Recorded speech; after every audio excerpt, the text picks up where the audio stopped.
Welcome back to Stories with Dave. Chapter 17, Ass Gets in Your Nose.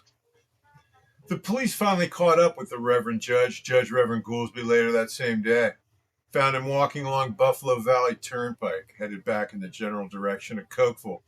A little dazed and dehydrated, probably a little unnerved too, and a little tweaked, but none the worse for wear, besides a concussion. It caused him to bleed a little from one ear. He still had on his preacher's collar. He'd stopped to ask for a cup of water at the old drive-in movie theater, and the woman at the counter took one look at him and knew she'd have to call the police.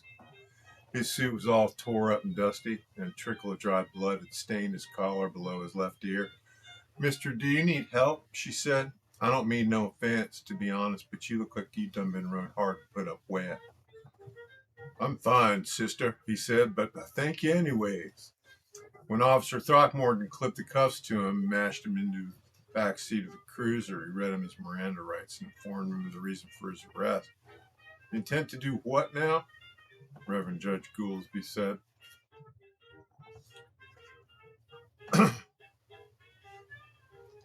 Later, Throckmorton brought a statement over to Siesta Imports for Spencer to sign. Spencer read it and said, "Well, I reckon I'll sign it, but you got to change one thing in the language."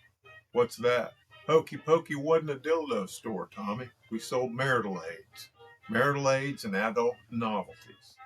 "All right," Tommy said. He made the edit and initialized it. Spencer signed it in the space they left at the bottom of the yellow legal pad before him. Spencer was able to collect more than half the value of his merchandise in the insurance claim. He banked that money and decided to bide his time a little, let all the dust and glitter settle and all the smoke dissipate before he tried opening a new one. But he would. That went without saying. Code Talker stayed on at Slump's place on Martin's Creek for a couple months after that, just to be on the safe side. Truth of the matter was that those two got along famously. Code Talker became the son old Slump never had, and old Slump became the hillbilly rabbi Code Talker never knew he needed. Mrs. Bryant welcomed the distraction for Slump at first, kept him out of her hair so she could watch her daytime stories in peace. Slump schooled Code Talker in the ways of the holler, taught him how to build a still and how to select the proper dowsing rod and how to hold it right. Taught him how to gig for bullfrogs and what characteristics to look for in a bramble thicket when you're choosing a location for a marijuana grow. Showed him where he could probably expect to walk on a timber rattler and where he could expect to probably not walk on one. And he showed him how to reach for catfish lolling under the submerged roots in the shallows along the shore of Martin's Creek, where it broadened out and got brown and deep enough to support game fish. They spent afternoons and evenings high on moonshine, pot butter, and crystal meth, kindly experimenting with newer, even more impressive loads for Althea. When Nipper came to check now and then, and always on the weekends, he pitched a tent in the meadow, and the three of them would catfish at night on the creek. Nipper brought supplies and sundries on her quest. News from beyond the little valley at the time propriety forgot. As he did, the puzzle of the end of the story of Hokey Pokey came together piece by piece. That Candy had been sent to a place somewhere on the coast of Mississippi, an aunt's summer house where she could sober up and settle her nerves. That T had reappeared at Siesta in what Nipper had come to call the second visitation of the angel, just in time to work a shift, in fact, acting all for all the world as if she'd never even been gone, though her hair was still plenty messed up. That Spence had collected a lot of good insurance money from the fire and said hey to Slump and Code, for whom he had a job waiting whenever they decided to come back into town. That Wally and Hygiene had been arrested too. They were figures who had been observed at Hokey Pokey on motorcycles the morning of the fire. They had stopped out of curiosity.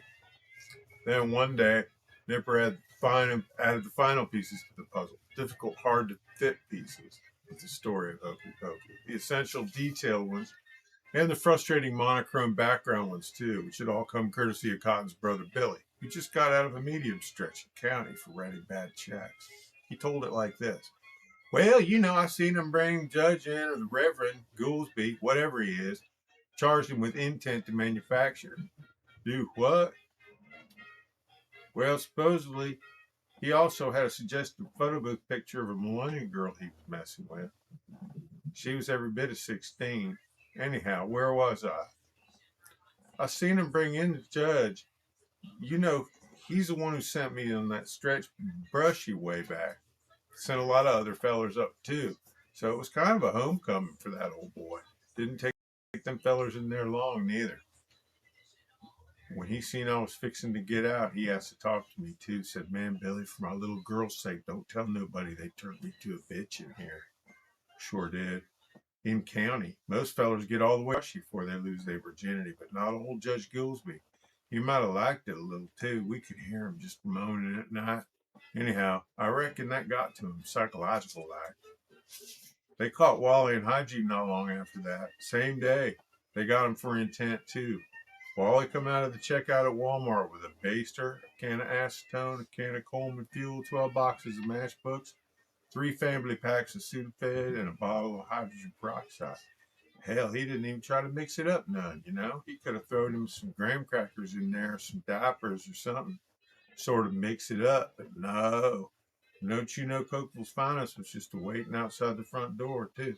Luckily, Hygiene was still out at the truck. They got him too, but not before he could hide that last 8-ball of Go Fast they was carrying. He had that with him when they come in. Correction, he had to fetch it back out of his ass, which is where he hid it. And he spread it around real quick, too. He knew he couldn't set on it or they'd prosecute him for the whole amount if they found it. So he got real generous all of a sudden. You know, Hygiene. He shared it all around. Well, I believe the judge got most of the part that was closest to the top. That judge knew a lot more than a judge should know about doing speed, but he didn't know that it's an anhydrous salt or that it'll soak in the smell of whatever it is you store it near. At that point, Nipper said, Billy got tickled, and it must have took him another whole 10 minutes to finish, since every time he tried, he'd get to laughing again. But he said that old Judge Goolsby was half nuts by the time he left the county, checking his feet, and everybody else's too. Said he just kept looking at the bottom of his shoes and rubbing his nose and saying, "By God, I could swear I done walked in dog shit. Or somebody did, 'cause I can't quit smelling assholes for nothing." Thanks again for joining me today for Chapter 17, Hokey Pokey. That brings us to Chapter 18, May the Circle Be Unbroken, and that's where we're going to wrap it up. And if you've hung in there this far, I want to say thank you. I really appreciate it. This has been a learning experience for me, and I dare say it hasn't gone as smoothly as I might have liked. I may even reread this down the road at some point, but it's getting me acclimated at any rate. And I'll be reading a lot more stuff, short stories, some other published and unpublished stuff, poetry, what have you. And hopefully the quality of stuff will improve as I move along. But I certainly want to say thank you. Some of these I'm sure have been painful. I was thinking today before I read this, I used to have an old habit or compulsion. I couldn't open a book and start reading without reading it all the way through. It was a terrible condition to have. It's just I couldn't let it go. The, the book that finally broke me of that was Battlefield Earth by L. Ron Hubbard. I lived in an efficiency apartment with an old roommate of mine. I just moved out to Phoenix, and we were basically still students, poor as church mice. And I had just moved out there. We didn't have a TV, and I was reading everything in the apartment. That was the last thing. That broke me of that habit. But if you're still with me on this, then you're probably having something of that kind of experience. And my apologies again for that. But thank you for being here, for supporting me. Give the video a like if you don't care. Subscribe, tell friends. It's going to get better. I'll have a lot more interesting content, a lot more current, recent stuff. At any rate, thanks again, and we'll see you soon.